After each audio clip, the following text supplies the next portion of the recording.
Hello बच्चों, कैसे सभी लोग।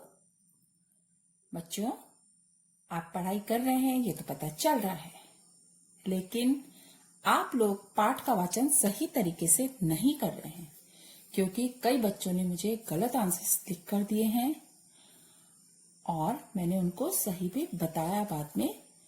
इसलिए बच्चों, आप लोग ध्यान से पढ़िए। तो आज हम भगत सिंह की शहादत पाठ को आगे पढ़ेंगे। पिछली वीडियो में आपने देखा था, हमने पाठ आधा किया था, उसी से संबंधित मैंने आपको प्रश्न उत्तर भी दिए थे। सभी को पता होगा हमने कहाँ खत्म किया था और अब हमें उससे आगे कहाँ पढ़ना है। ठीक है, तो चलिए बच्चों, देखिए पृष्ठ नंबर 34 में आज हमने यहां से वाचन शुरू करना है। सभी तैयार है ना? 22 मार्च 1931 की सुबह रक्षा समिति द्वारा तैयार ड्राफ्ट लेकर प्राणनाथ पुनः जेल में पहुंचे। भगत सिंह ने हंसते हुए कहा, यार जाने भी दो, हम लोगों ने तो मर्सी अपील भेज दी है, अधिक देर करना ठीक नहीं था। प्राणनाथ ने समझा कि भगत सिंह अपने स्वभाव के अनुसार मजाक कर रहे हैं। भगत सिंह बोले, यार मर्सी अपील लिखना भी कोई बड़ा काम है, आखिर दया की भीख ही तो मांगनी थी। प्राणनाथ के पैरों तले की जमीन खिसक गई। उसने पूछ लिया, क्या लिखा इस अपील में तुमने? कोई कॉपी उसकी तुम्हारे पास है? भगत सिंह ने पास ही पड़ी किताब उठा ली। उसकी जिल्द के साथ वाले सफेद कागज पर पेंसिल से अंग्रेजी में कुछ लिखा हुआ था। वो पृष्ठ खोलकर प्राणनाथ के हाथ में देते हुए भगत सिंह ने कहा, यह है हमारी मर्सी अपील की कॉपी। प्राणनाथ मन ही मन उसे पढ़ने लगे। इस मर्सी अपील का आशय इस प्रकार था, हम लोग इतिहास के विद्यार्थी हैं और यह जानते हैं कि राष्ट्र की शक्ति का चक्र सदा बदलता रहता है। भारत आज गुलाम है और आप लोग हमारे आका बने हुए हैं, पर हम यह भी जानते हैं कि अब ज्यादा समय तक आप हमारे मालिक नहीं बने रह सकेंगे। भारत में आज आजादी की जो तड़प मौजूद है उसके हम तीनों प्रतिनिधि हैं और हम यह स्वीकार करते हैं कि हम आपकी सरकार के शत्रु हैं। इस शत्रुता पर हमें गर्व है। हम लोग आपके विरुद्ध युद्ध करते हुए गिरफ्तार हुए हैं। हमें मालूम ही है कि चंद दिनों में आप हमें फांसी पर चढ़ा देंगे। वह फांसी जो हमारी उन कोठरियों से कुछ ही गज की दूरी पर है। इस पत्र द्वारा हम तीनों आपसे अपील करते हैं कि हम तीनों को आप फांसी पर न चढ़ाकर हमें अंग्रेजों द्वारा बंदूक से शूट करवा दीजिए। आप जानते हैं कि युद्ध में पकड़े गए शत्रुओं को इसी तरह शूट किया जाता है, फांसी नहीं दी जाती। पत्र समाप्त करते करते प्राणनाथ मेहता की आंखें भर आई थी। मेहता एकाएक आगे बढ़े। सबसे पहले उन्होंने भगत सिंह के चरणों में अपना मस्तक झुकाया। उसके बाद राजगुरु और सुखदेव की ओर बढ़े ही थे कि दोनों दोस्त पीछे हट गए।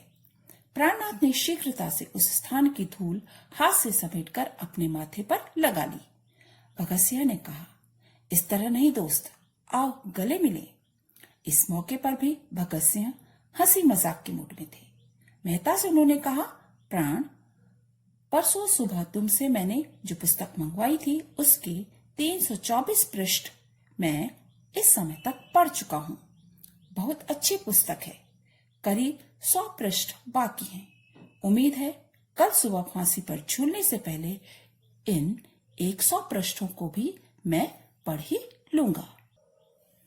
वे अपनी धुन में कहते गए, अभी 13 घंटे मेरे पास बाकी हैं। आधा घंटा तुमसे गपशप चलेगी, उसके बाद ठाठ से जिंदगी का आखिरी खाना खाया जाएगा और अभी तो वह रात शुरू भी नहीं हुई है। पुस्तक के 324 पृष्ठों तक भगत सिंह के हाथ से लगाए पेंसिल के कितने ही निशान भी थे। समय भागा जा रहा था। इतने में 5:30 बज गए। जेल के अधिकारी आज बहुत सतर्क दिखाई दे रहे थे। ठीक 5:30 बजे अपने दोस्तों से आखिरी बार गले मिलकर प्राणनाथ भारी हृदय से जेल के ऑफिस तक आए। उन्होंने पाया कि सिटी मजिस्ट्रेट भी वहां मौजूद हैं। उनका माथा ठनका। उन्होंने पूछताछ भी की कि ये सब इस समय यहाँ क्यों आए हैं, पर किसी ने उनकी बात का कोई उत्तर नहीं दिया। सब और एक मनहूस सन्नाटा सा छाया हुआ था। प्राणनाथ की बात का उत्तर न देकर जेलर ने गंभीरता से इतना ही कहा, इस समय आप जेल में नहीं रह सकते। जल्दी से प्राणनाथ को फाटक के बाहर कर दिया गया। जेल के फाटक के बाहर काफी पुलिस मौजूद थी। मध्यरात्रि के 1 बजे एकाएक सारा लाहौर जाग उठा। गली गली में बच्चे और नौजवान यह चिल्लाते हुए घूम रहे थे, उठो उठो सोने वाले उठो, भगत सिंह और उनके साथियों को फांसी हो गई। भगत सिंह जिंदाबाद, राजगुरु जिंदाबाद, सुखदेव जिंदाबाद। कचहरी के बाहर अभी अभी उर्दू में एक छोटा सा नोटिस लगाया गया कि शाम के 6 बजे भगत सिंह, राजगुरु और सुखदेव को फांसी दे दी गई है तथा उनके अपने अपने मजहब के अनुसार उनका दाह संस्कार भी उसी समय कर दिया गया है।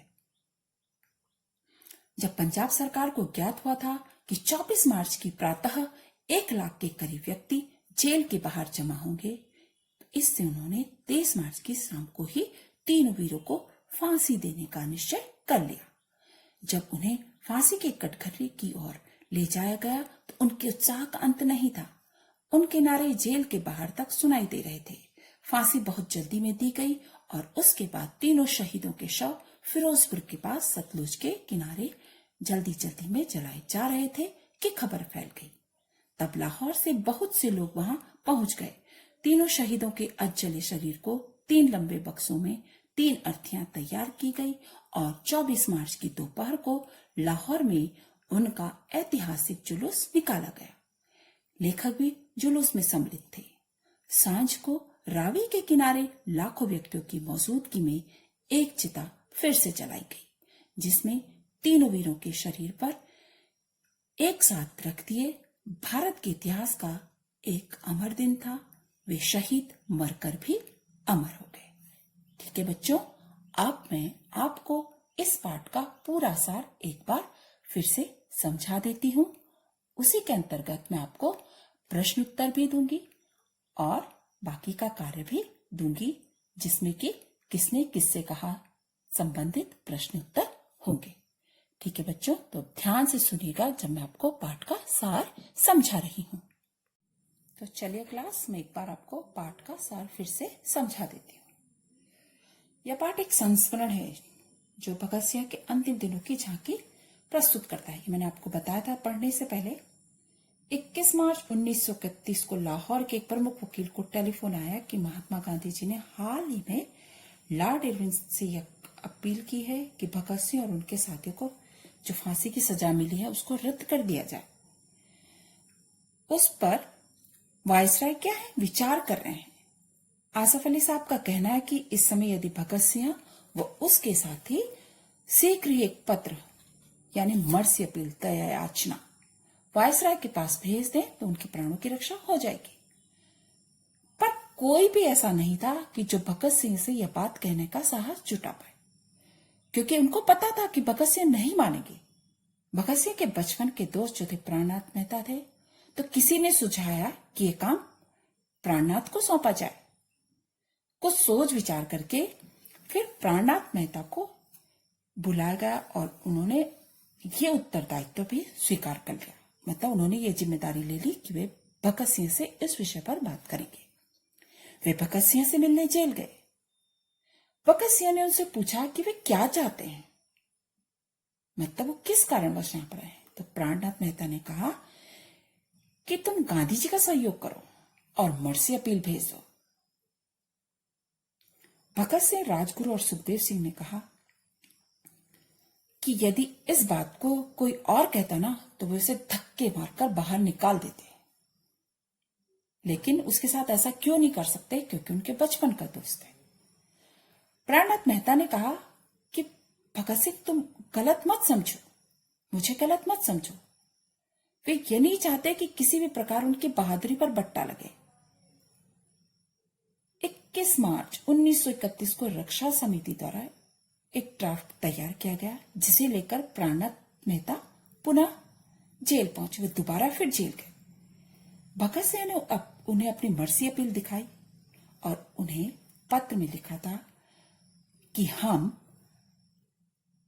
आपसे अपील करते हैं कि हम तीनों को फांसी पर न चढ़ाकर, तीनों ने क्या अपील की थी, मतलब कि हमें फांसी पर न चढ़ाकर अंग्रेजों द्वारा बंदूक से शूट करवा दिया जाए। जब प्राणनाथ ने उनके इस पत्र को पढ़ा तो उनकी आंखों में आंसू आ गए। उन्होंने तीनों को अपने गले से लगाया। सुबह ठीक 4:30 बजे अपने दोस्तों से आखिरी बार गले मिलकर भगत सिंह बाहर आ गए। जब पंजाब सरकार को ज्ञात हुआ, जब पंजाब सरकार को मालूम हुआ कि 24 मार्च को सुबह 1 लाख के करीब व्यक्ति जेल के बाहर जमा होंगे, तो उन्होंने 23 मार्च की शाम को ही तीनों को फांसी लगा दी। फांसी जो थी बहुत जल्दी में दी गई और उसके बाद तीनों शहीदों का शव फिरोजपुर के पास सतलज के किनारे जला जा रहे थे कि खबर फैल गई। तब लाहौर से बहुत से लोग वहां पहुंचे, बहुत लोगों ने सुना और लाहौर के बहुत सारे लोग वहां पहुंच गए। तीनों शहीदों के अजले शरीर को 3 बक्सों में रखा गया और 24 मार्च को दोपहर को लाहौर में उनका ऐतिहासिक जुलूस निकाला गया और शाम को रावी नदी के किनारे जो लाखों व्यक्ति की मौजूदगी में चिता जलाई गई। एक बार फिर से चिता को जलाया गया और जिसमें कि तीनों वीरों के शरीर एक साथ रख दिए गए। यह भारत के इतिहास का एक अमर दिन था। समझे बच्चों आप लोग? मैं अब आपको इसी पाठ से संबंधित आगे प्रश्न उत्तर दूंगी। बेटा आप लोग ध्यान से पढ़ेंगे और ध्यान से सारे प्रश्न उत्तर लिखेंगे। अगले वीडियो में हम अगले पाठ का वाचन करेंगे और उसका कार्य करेंगे। थैंक यू बच्चों।